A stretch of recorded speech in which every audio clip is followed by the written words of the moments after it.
नमस्कार मंडळी, मी वैष्णवी. स्वागत आहे तुमचं माझ्या नवीन व्हिडिओमध्ये. इकडे सकाळी उठल्या उठल्या माझी सुरू होते एक्झरसाइज. सो मी एक्झरसाइज करते रोज, डेली 5 मिनटं का होईना काहीतरी करते. तर हे जे असते का स्ट्रेंथ ट्रेनिंग, तर त्याचं मी डीपमध्ये नॉलेज घेतलं. ह्या वीकमध्ये 2 ते 3 वेळेसच केलेलं सेफ असते. बाकी अदर डेला आपण नॉर्मल एक्झरसाइज कार्डिओ हे ते करू शकतो. पण मी स्ट्रेंथ ट्रेनिंग कंटिन्यू करते 1-2 दिवसाला. एका दिवसाआडच करते मी सध्या तरी.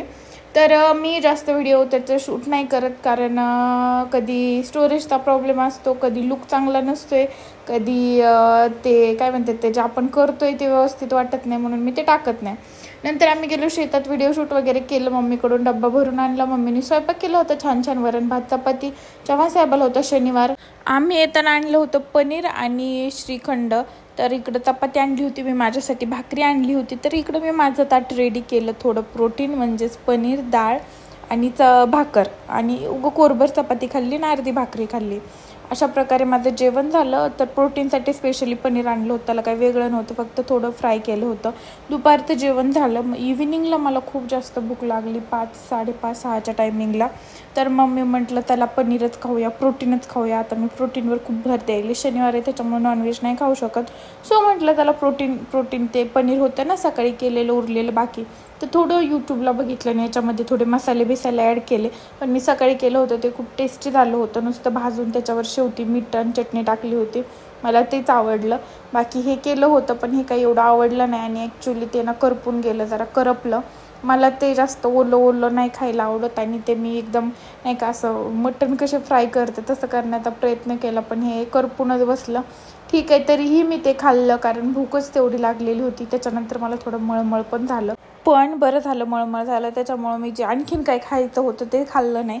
नंतर मी आवरलं. मला घरी बसूच वाटत नाही, आणि म्हणजे रोज कुठं तरी जात असते, आणि आज घरीच होते. म्हणजे व्हिडिओ तरी शूट करून आलो होतं घरी, पण इव्हिनिंगला काय करावं, बोर व्हायलं होतं.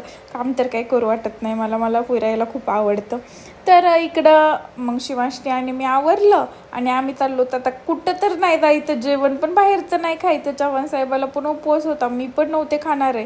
तर म्हटलं त्याला चहा पिऊन येऊया, त्याच्या बहाण्याने थोडं टाईमपास होते, थोडं फिरून येते. तर चव्हाण साहेब आले 4 व्हीलर घेऊन, त्याच्यामध्ये आम्ही दोघं बसलोत. वाटातच ह्या बापलेकाचे झाले जोराचे भांडणं, हाणा माऱ्या यांचं सुरूच असते.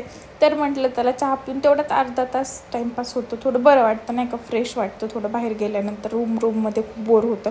आता तिकडलं घर झाल्यानंतर काही नाही, सगळं फ्रेशच वातावरण आहे. इकडं फ्रेश, तिकडं फ्रेश, सगळीकडं नुसतं फ्रेशच फ्रेश. जवळपास कुठं माणूस नाही, काही नाही, नुसतं फ्रेश एअर. तर आम्ही त्या कोंडवाड्यातून आमच्या रूममधून बाहेर आलोत आणि इकडं आलोत हॉटेलला. तर चहा पिण्याची पण काही इच्छा नव्हती, पण आता आल्यानंतर प्यावं लागेल ना, तर मग थोडा पिवावं म्हणलं. छान होता, मग पिले. त्यानंतर घरी आले, सगळी रूम फ्रेश केली. म्हणलं आता ज्या कॅलरीज गेन केल्यात आहे चहा पिऊन, त्याला डिशमिश करूया. तर सगळं घर क्लीन केलं, भांडे वगैरे घासले. त्यानंतर कूलरमध्ये पाणी भरलं आणि मस्तपैकी झोपले. तर चला टाटा, बाय. व्हिडिओ आवडला असेल तर नक्की लाईक करा, चॅनलला सबस्क्राईब करा. बाय.